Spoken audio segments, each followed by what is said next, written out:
coming up on Sports Night. Football hosts their first Big Ten opponent. Women's soccer travels to the Pacific Northwest. And volleyball looks to continue its hot start. Well, Leo, it's the first sports night of the year. What are we going to talk about? Well, Anna, I think we have to mention everything that happened over the summer. Soccer and volleyball have had some pretty good starts to the year, but football is waiting for Sports Night to really be back to really turn it on for their season. Well, I guess that means that we have to get started soon. It's Sports Night right now.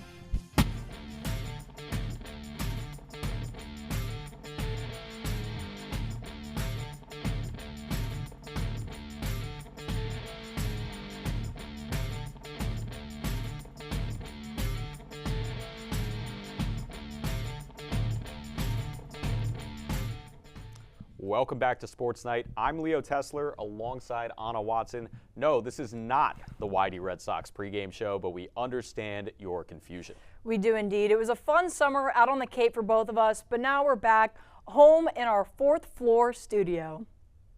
We pick up on Northwestern's season after a brutal 23-3 loss to Tulane down in New Orleans, where Preston Stone threw 4 interceptions. With a fire lit under them, the Wildcats face an FCS opponent to get back on track. It's Northwestern and Western Illinois on the lakefront for the first time this season, and the Cats dominated. We pick up in the fourth quarter. Cats up 28. Transfer quarterback Preston Stone connects with Drew Wagner for his 3rd passing touchdown of the evening. Backup QB Brian Bowe enters the game and takes the wheel, and look at this stiff arm. Boom! Bowe takes it to the house, 42-0 Cats. Less than 3 minutes left. Leathernecks with a chance to get on the board. Christian Ania finds Carson Carswell in the corner of the end zone, and the visitors score their only points of the contest. The Cats prevail 42-7, earning their first win of the season. With Fox's Big Noon kickoff crew stationed in Evanston, Northwestern kicked off its 2025 Big Ten slate, hosting number 4 Oregon at Northwestern Medicine Field. Going to go to the end of the first quarter. Dante Moore snaps it and pitches it to Jaden Lamar for the touchdown. Ducks on the board first. Fast forward, nearing the end of the first half here. Moore looking for a man and finds an open Kenyon Sadiq for another score. Oregon takes a 17-0 lead going into the halftime break. Going into the second half now, and Dier Hill Jr. finds a hole on the right side of the field. He breaks through, and he's off to the races. The 30, the 20, the 10, and touchdown, 24-0 Oregon. We're going to start the fourth quarter now. NU looking for a miracle, and maybe they get one. Mac Uline picks off Dante Moore, Northwestern ball, and then NU going to be on the verge of scoring here, and Caleb Komolafe punches it in. Cats on the board, and the shutout is no more. 2 minutes left. The game way out of reach for the Wildcats, but that's not stopping redshirt freshman Deshaun Reeder from bursting up the left side of the field. He's going to keep going, avoiding the tackle. He'll go all the way. Cats now at 14, and Reeder is pumped. So despite some late-game heroics, Northwestern falls well short of victory at home against the 4th best team in the nation. Final score in Evanston was 34-7. With a bye week on the horizon for the Cats. Now, the Cats will be back in action for their 3rd straight home game this Saturday at Northwestern Medicine Field. Kickoff at 2:30 Central. Look, Leo, I really hope we see a new look from the Cats, because the struggles have been evident early on, but they had a bye week, a whole 2 weeks to prepare for this UCLA game. What sort of things are you hoping they clean up? Well, the passing game just needs to improve on it. It's really that simple. Preston Stone struggling so far into this season. He's registered the lowest passer rating out of any Big Ten quarterback qualified for the passing title this season, after starting last season back at SMU on Manning and Unitas Award watch lists. Of course, you know, any QB is going to have a bit of a tough time adjusting to a new program, a new coaching staff, and Stone had to deal with a really tough opponent in Oregon last week. Really tough defense there, but the bottom line is Northwestern has struggled both adjusting to its new quarterback and finding receiving targets to make up for the now departed A.J. Henning. And time's obviously running out to make these changes because the Big Ten gauntlet is a tough one for the Cats. But UCLA, it was a good challenge because they've been struggling too as of late. What sort of things do you think the Wildcats can do to take advantage here on Saturday? Well, I mean, this UCLA team might be a blessing in disguise for the Wildcats. They've certainly been through the ringer as of late, Anna. A team on the Big Ten schedule that Northwestern has probably had circled for a couple weeks now, considering how tough the conference has been. This could be a game that they could pull out a key conference win. They're going to be operating, UCLA is under a new head coach for the first time in this week. They dismissed Sean Foster. It's going to be Tim Skipper taking over, and they currently sit dead last in the conference in both points per game and points allowed per game. They got demolished last week on their home turf by New Mexico. No disrespect to New Mexico, but that's not exactly a Big Ten conference opponent. So 35-10 was that final score, and they continue their winless season. This could be the type of defense in UCLA that the struggling Northwestern Wildcats need to get themselves right. Northwestern women's field hockey is off to a hot start this year following a national championship win last fall. The #1 Wildcats have defeated 3 of the top 20 teams in the country so far, and #5 Duke, #8 Boston College, and #20 Miami of Ohio. Northwestern has currently won all 8 of their games while allowing only 2 goals, thanks to redshirt freshman goalie Yuli Anabone. Northwestern field hockey proved to be the superior pack of Wildcats against Villanova on Sunday, winning its road match 5-0. The undefeated Cats started out hot as junior standout Ilsa Trump scored less than 3 minutes into the contest. That first goal was one of 16 penalty corners Northwestern earned over the course of the contest, 4 of which they converted. Despite the fast start, the contest remained 1-0 until the end of the second quarter. Trump earned her second score of the afternoon off an assist from juniors Ashley Sessa and Aaron Chris. Spurred on by Trump's efforts, the squad scored 2 quick goals to open up the third quarter. Junior forward Piper Boers was a deadeye, tying her career high with 2 goals off the bench on only 2 shots. Junior forward Ashley Sessa notched 3 assists on the afternoon. Up next, field hockey kicks off its Big Ten slate on Friday against the Indiana Hoosiers. We're not leaving the lakefront so fast. Let's check in on the Wildcats on the pitch when we come back.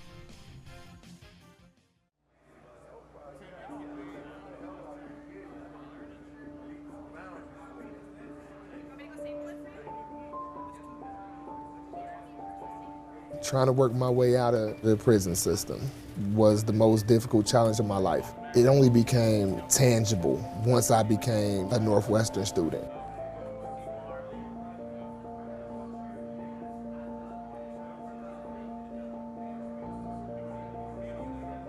One, two, three, four.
My relationship with Giannis is unique. We're from the same country, we're from the same city.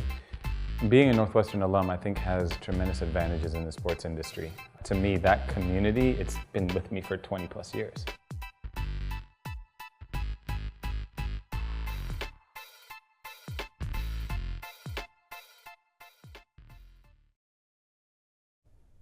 Welcome back to Sports Night.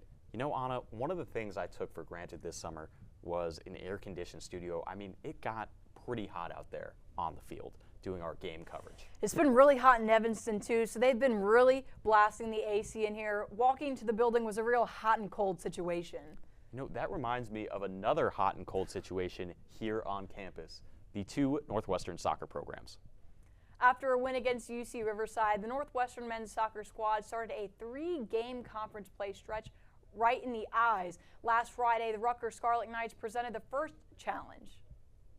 It was the first of a 2-match Nuestros Colores series, and the stands were packed almost a week ago. Jumping right into the action, Alejandro Martinez Santamaria crosses it, and Aaron O'Reilly is right there with a one-touch finish. Cats lead 1-0. Only a few minutes later, Northwestern hungry for another. Baraka Tarleton pushes towards the middle of the field and sends a perfectly timed pass into the box where Santamaria puts it in the back of the net. Still 2-0, and Thomas Analone bypasses the defender and sends a cross into the box where it deflects off of Northwestern and in for a goal. Unfortunate bounce for the Wildcats as Rutgers cuts the deficit to 1. Final opportunity for the half for Rutgers bounces away and gets cleared out. The Wildcats lead 2-1 at halftime. Not much action early in the second half, but in the 88th minute, Rutgers sends a through ball into the box as Andrew Kitch finds it. Henry Richter pulls him down right in front of the goal, and Rutgers goes wild. After review, the Wildcats call a red card. Shelb lines up to take the penalty kick. Dancing a bit here. Here comes a shot, and it is doinked off the crossbar. Rutgers not done yet. Throw into the box is deflected. Sawyer Koza can't quite sneak it into the top corner. Kept alive for Shelb, knocked away, and Amir Lukovic with another opportunity, and it's blocked out of bounds. At the end of a crazy sequence, Kitch crosses it in, and Ponce de Leon lays out for the save. Chaos ensues as Rutgers slides into the Wildcat goalie. After a fast-paced finish, Northwestern walks away with a 2-1 victory. What a win for the Cats, who will look to carry that momentum into a ranked matchup with number 23 Maryland tomorrow at 6 o'clock.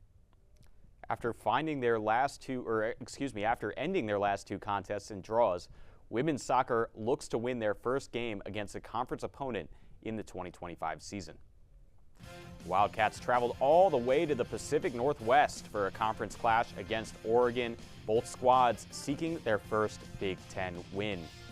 Early on in this game, Northwestern on the prowl. Megan Nurkic knifes into the box, but her shot goes well wide, and the Wildcats' threat is stymied. 7 minutes later, Katarina Regazzoni with a beautiful chip into the box, but the defense collapses on Kennedy Roche, and her shot is blocked out of bounds. Hometown Ducks looking for an opportunity, and this look for Taylor Bryan rattles the woodwork but stays in play. Oregon can't take advantage of the early opportunity. Ball with Northwestern now in the 35th minute, and Roche is looking for another shot. She fires from well outside the box, but it's an easy save for the Oregon netminder. Ducks taking flight and quickly counter-attacking, but Oregon native Niyama Nelson is ready for them. She leaps to make a save that keeps goose eggs on the scoreboard at the break. Wildcats trying to change that. Out of the locker rooms with Kira Kemmerly careening through the defense. She spins free, but her shot is denied at the death by the Ducks. Still scoreless. Another Northwestern attack with Sarah O'Donnell loose along the right sideline. She breaks past the defense into the box, but Casey Goldstein continues to be the eraser Oregon needs. Last chance to dance for the Cats. This ball into the box connects with Katarina Regazzoni, but her header harmlessly trickles out of bounds. Niyama Nelson gets a shutout in her return to her home state, but the Wildcats unable to find the net themselves. That's their third consecutive draw in conference play. Women's soccer continues to search for that elusive first conference win as we speak. They're taking on number 23 Ohio State just up the Lakeville at Northwestern Medicine Field right now.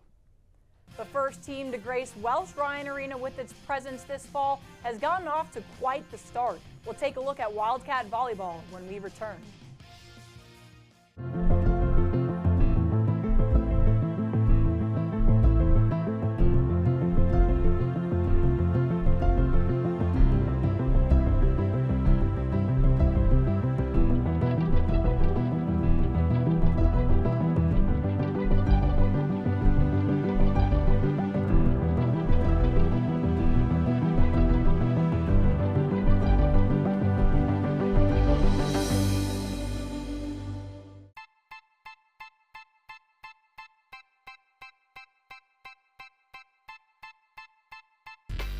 My relationship with Giannis is unique. We're from the same country, we're from the same city, Being a Northwestern alum, I think, has tremendous advantages in the sports industry. To me, that community, it's been with me for 20 plus years.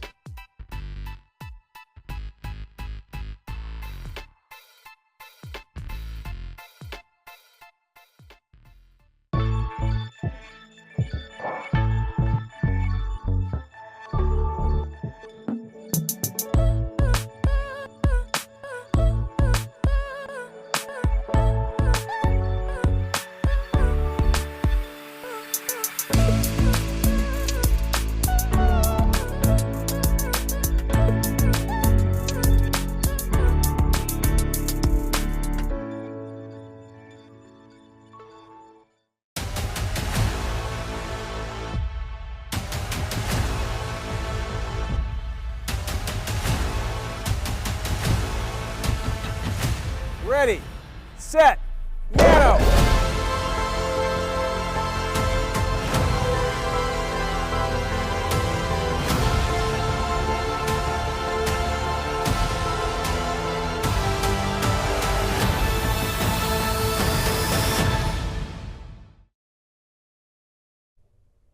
Welcome back to Sports Night. Anna, I can't believe all of these fall sports didn't wait for Sports Night to be back before they started their seasons. You know, it's really too bad, but now that we are back, I can confidently say that there is just no substitute for having Sports Night cover your game. Let's move on to one of the culprits, Northwestern volleyball. Northwestern kicked off its 6-game home slate with the Northwestern Invitational, facing off against St. Thomas and Campbell. Last Thursday, the Wildcats fell in 3 sets to the Tommies for their first home loss this season. Senior setter Lauren Carter finished the match with a team-high 25 assists. The Cats returned to Welsh Ryan Arena on Saturday to wrap up non-conference play versus the Camels, securing their 10th win of the season. In the sweep, Northwestern never trailed in the first 2 sets. First-year middle blocker Kayla Kaufman tied her career high with 7 blocks. Fellow first-year Bella Bullington followed with 3, ending their non-conference stretch 10-2. If you're Northwestern, you have to be pleased with the results in the non-conference schedule. But we all know that the Big Ten is a different beast in volleyball. The Cats gave it a go for the first time in 2025 last night. Less than 24 hours ago, Northwestern welcomed the 9-1 Indiana Hoosiers to Welsh Ryan Arena, and it was competitive from the start. Early on in set 1 here, Rutgers gets the ball back over the net. Lauren Carter digs it out to Drew Wright, sets it to Rylan Reed, and she gets the kill here. Reed off to a hot start after her 14 kills showing against Campbell. But the Hoosiers took control of the first set. Reed's shot is blocked by Avery Tatum and Ella Borsima to give Indiana the early advantage as they win set 1 25-22. The Cats bounce back in set 2 with a pair of transfers leading the way. This time it's junior Campbell Paris on the back set, who hits one off a defender and out of bounds. 7-4 Northwestern. Tim Nolan's squad 2 away now from taking the second set. Reed with a strong dig that ends up with Aya El Nadi getting an easy look on the outside. The Cats win set 2 25-16. Northwestern off to a fast start in set 3. Lauren Dignan makes a diving play to keep the ball in the air, and El Nadi with perfect touch to drop it in between 4 Hoosiers as the refs signal a point for Northwestern. Indiana responds and takes set 3 as Tatum slams one off the hands of Reed. Indiana now 1 set away from spoiling the Cats' Big Ten home opener. Leading by 7 late in set 4, Jessica Smith sets it up for Jaden Jager, who hits it out of the reach of Dignan. Indiana wins set 4 25-18 and wins the match, improving to 10-1 on the season. The Cats still have 3 games left of their homestand, starting with a matchup against Oregon on Sunday. After a heartbreaking foot injury in January ended senior leader Brooks Barnheiser's college career early, the Lafayette, Indiana native had his eyes set on his next goal, the NBA. Despite being ranked as just a 3-star prospect out of high school, Barnheiser quickly developed into a star in Evanston under the tutelage of head coach Chris Collins. Heading into the draft, the 23-year-old was ranked just outside of the top 60 on most big boards, but was ultimately selected with the 44th pick by the Oklahoma City Thunder. Since joining OKC, he's become an immediate fan favorite, showing his defensive quickness and tenacity throughout the summer league and seamlessly blending in with Mark Daigneault's culture. His hard work paid off as he earned a 2-way contract with the team back in July. Northwestern women's and men's golf traveled to Lake Bluff, Illinois for the Jackson T. Stevens Cup last week for their second tournament of the fall slate. The women finished 6th out of 6 teams with a combined 20 over par on the final day. Ariana Lau was the only Wildcat to finish in the top 10, but it was Megan Mang who recorded the only below par round for the Cats with her 2 under finish on Tuesday. The men fared better, finishing 4th out of 6 teams and only 7 strokes behind Arizona for the 3rd spot. Daniel Sparrett and Rowan Sullivan placed in the top 10 with a 3rd and a 7th place finish respectively. Both teams are sticking in Illinois for their next tournament. The men will host the Winded Memorial Classic, while the women will welcome conference and non-conference foes in the Windy City Collegiate Classic. Last month, women's cross country opened their season with a bang, netting a perfect score of 15 and claiming the top 5 spots in their 3K race at the Cowboy Preview in Stillwater, Oklahoma. Ava Crinity led the way en route to a Cats upset of number 14 Oklahoma State. They then followed that up with the demolition of the field at the Big Ten Preview in East Lansing, Michigan, winning team gold with a score of 18, which cleared next best Michigan State by a whopping 71 points. Ava Earl won the race individually with her teammates not far behind. Following these performances, Northwestern debuted at number 25 in the National Cross Country Coaches Poll and will head to Montrose Harbor in Chicago for the Loyola Lakefront Invitational next Friday. Now let's see where you can catch these Cats this weekend. Field hockey takes on Indiana on Friday at 3. Northwestern football plays UCLA on the Lakeville Saturday at 2:30. And volleyball looks to continue their successful season Sunday against Oregon. When we come back, we'll finish things out with everybody's favorite segment, Plays of the Week. Do not touch that dial.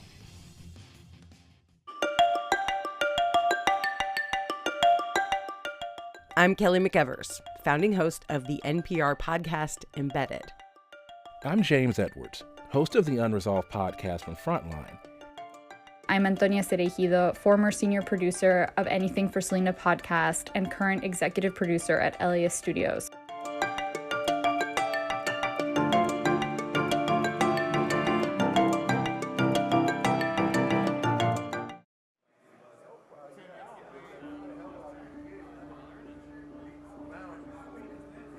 My narrative, since I've been locked up and kind of made my transition, has been like redemption, accountability. When I come into the classroom environment, every individual that sits amongst me takes education seriously.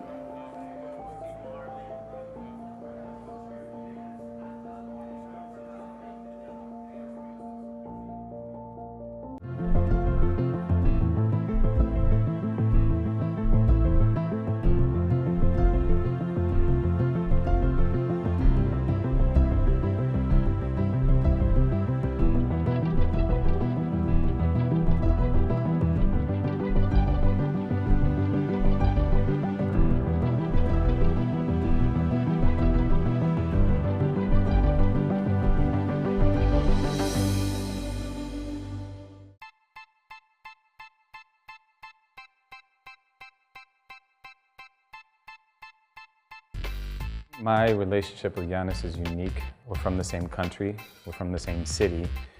Being a Northwestern alum, I think, has tremendous advantages in the sports industry. To me, that community, it's been with me for 20 plus years.